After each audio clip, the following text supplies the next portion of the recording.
पर्यावरण शिक्षा में आज हम पानी का बढ़ता अभाव यानी पानी की बढ़ती हुई कमी जो चल रही है और उसके कारण के बारे में जानेंगे। यानी increasing scarcity of water and it's causes. ये जो शुद्ध पानी है ये पूरे भूमंडल पर इतने भंडार में है कि वह सिद्धांत रूप से और व्यवहारिक इन दोनों ही तरह की सामान्यता समाप्त नहीं हो सकते, लेकिन ध्रुवों पर जमी बर्फ और ग्लेशियर्स तथा भूमिगत जल का एक बड़ा भाग हमारे कार्य में नहीं आ सकता। फिर भी समुद्र और सतही जल के वाष्पीकरण और निर्जलन प्रक्रिया के परिणाम स्वरूप जो पानी हमें मिलता है और जिसे चाहे हम सीधे वर्षा अथवा नदी के बहते जल को एकत्रित कर प्रयोग करें, चाहे बांधों, झीलों, अन्य प्रकार के संग्रहित कर उपयोग में लें, वह मात्रा समिति होते हुए भी काफ़ी है। पृथ्वी पर यह मात्रा 37,000 घन किलोमीटर प्रति वर्ष के हिसाब से उपलब्ध है, जो एक बड़ी मात्रा में है और कई शताब्दियों तक पानी की कमी की कोई चिंता करने का कारण नहीं है। पर इन सब के होते हुए भी पानी के पूरे विश्व में कुछ अपवादों को छोड़कर सभी जगह अभाव की बात आ रही है। भारत में भी वही समस्या है और हम जान लें क्या है भारत में ये समस्याएं। सबसे पहली है बढ़ती आबादी यानी ग्रोइंग पॉपुलेशन। बढ़ती आबादी ने पानी का उपयोग बेतहाशा बढ़ा दिया है। पीने के पानी के अतिरिक्त भोजन के लिए, कृषि कार्यों के लिए तथा औद्योगिक इकाइयों में पानी का अधिक उपयोग इसके मुख्य कारण हैं। यानी जब जनसंख्या बढ़ेगी तो इन सब औद्योगिक इकाइयाँ और कृषि और भोजन इसकी भी आवश्यकता बढ़ेगी, तो इसके लिए पानी की खपत ज़्यादा होगी।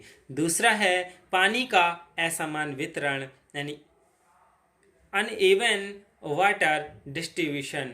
जल की मात्रा सभी जगह समान रूप से उपलब्ध नहीं है, इसलिए इस असमान वितरण ने समस्याएं उत्पन्न की हैं। जहां पानी अधिक है वहां ना तो वहां के लोग पूरा उसका उपयोग कर पाते हैं और ना ही संचार माध्यम की न्यूनता से उसे कहीं और स्थानों पर भेज पाते हैं। लास्ट में वह पानी बहकर समुद्र में जा मिलता है। इसलिए पानी के होते हुए भी अन्य कम पानी उपलब्ध वाले स्थान अभावग्रस्त, जहाँ पानी की जरूरत है, लोगों की श्रेणी वाले स्थान पर तक पहुंचाने में असमर्थ हैं। और इसका क्या कारण है?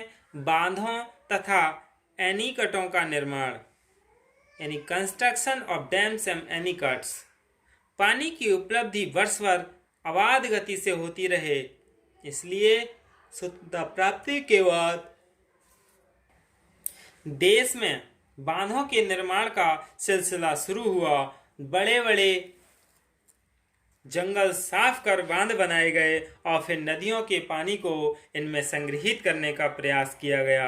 प्रारंभ में तो इनकी अच्छी उपयोगिता दिखी, क्योंकि कृषि कार्य के लिए इन जल भंडारों का अच्छा उपयोग होने लगा था, पर बाद में कई समस्याएं आ गईं। बांधों में मिट्टी के भराव के कारण उनकी भराव क्षमता कम हो गई और दूसरे नदियों का पानी जो बांध निर्माण से पूर्व लोगों के सीधे काम आता था उस पर रोक लग गई।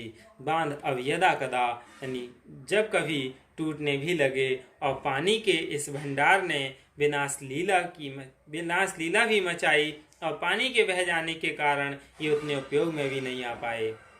इसके अलावा भी इन दिनों एक नई योजना प्रारंभ हुई है। इस योजना के अंतर्गत जहां जहां पर भी वर्षा का पानी आने की संभावना प्रतीत हुई वहीं छोटे छोटे एनीकट बनाए गए। उस गांव को या कुछ गांवों या इससे चाहे कुछ स्थानीय लाभ भले ही मिला हो, लेकिन पहले जिन जलाशयों में जहां काफी पानी इकट्ठा होता था वे अब खाली रहने लगे। इससे अब उस क्षेत्र के लाखों लोगों को पानी के अभाव का दुख भोगना पड़ रहा है। पानी का अगला है पानी का अधिक उपयोग यानी एक्सीज यूज ऑफ वाटर। पानी के अधिक उपयोग या अनचाहे उपयोग ने भी पानी की कृत्रिम अभाव उत्पन्न किया है। 5 सितारा होटलों में टब बाथ व्यवस्था, फ्लश शौचालय, खुले नालों पर नहाना अथवा कपड़े धोना या दांत मांजना, डिटर्जेंट पाउडर का उपयोग आदि में पानी बेतहाशा व्यय हो रहा है, खर्च हो रहा है, जो पानी के अभाव का कारण बनते हैं। इस दुरुपयोग पर कितना पानी प्रति परिवार प्रतिदिन व्यय होता है इसका अवलोकन हम कर सकते हैं। देख सकते हैं आप, दांत मंजन करने में 2 लीटर खर्च होता है, शौचालय या फ्लश करने में 15 लीटर, नलों का रिसना यानी 10 लीटर और शावर या टब बाथ 200 से 220 लीटर पानी यूज होता है। बर्तन धोना 10 लीटर और कपड़े धोना 20 लीटर। पीने के लिए पानी 3 लीटर, खुले नल के नीचे हाथ धोना 5 लीटर, सफाई करना 15 से 20 लीटर और अन्य खर्च 10 लीटर। यानी पानी का व्यय काफ़ी है। सामान्य व्यय 100 लीटर है और बाथ टब संस्कृति में 300 लीटर पानी खर्च होता है। यानी पानी का अधिक उपयोग से भी पानी का संकट आता जा रहा है। यानी बिना मतलब फिजूल का खर्च पानी का इस्तेमाल करते रहते हैं जो पीने योग्य पानी है। अगला है पानी का प्रदूषण यानी वाटर पोल्यूशन। उद्योगों में अपशिष्ट जल जिनमें अनेक प्रकार की अशुद्धियां होती हैं निकालकर उन्हें यूं ही बिना साफ किए बहा दिया जाता है जो पानी के पीने के स्रोतों में जा मिलता है। इसी प्रकार घरेलू सीवेज का अंतिम मिलन स्थल कोई ना कोई पानी का स्रोत होता है। इससे वे स्रोत जो लोगों के पीने के पानी की पूर्ति करते हैं प्रदूषित हो जाते हैं और उनका उपयोग कम या बंद हो जाता है जिससे पानी का अभाव हो जाता है। यानी आप समझ सकते हैं पानी का जो प्रदूषण है, अपशिष्ट जल है या जितनी भी अशुद्धियों से मिलकर के आती हैं उन्हें बिना साफ किए ही पानी को पीने के स्रोत में बहा देते हैं, यानी नदी नालों में निकाल देते हैं, जिससे घरेलू सीवेज का अंतिम मिलन कोई ना कोई पानी का स्रोत होता है और वो दूषित हो जाता है। इस तरह से प्रदूषित पानी से काफ़ी नुकसान होता है। यानी यही क्या है, जनसंख्या बढ़ने का अभाव है। अगला है वर्षा जल को नहीं रोक पाना। वर्षा जल को नहीं रोक पाना यानी inability in checking rain water. वर्षा जल को एनीकट बनाकर रोकने से पानी का कृत्रिम अभाव होता है, तो दूसरी तरफ ऐसी स्थिति भी आती है कि वर्षा जल जब नदी के रूप में बहता है तो उसका पूरा उपयोग नहीं हो पाता और उसका अधिकांश पानी यूं ही समुद्र में जा मिलता है।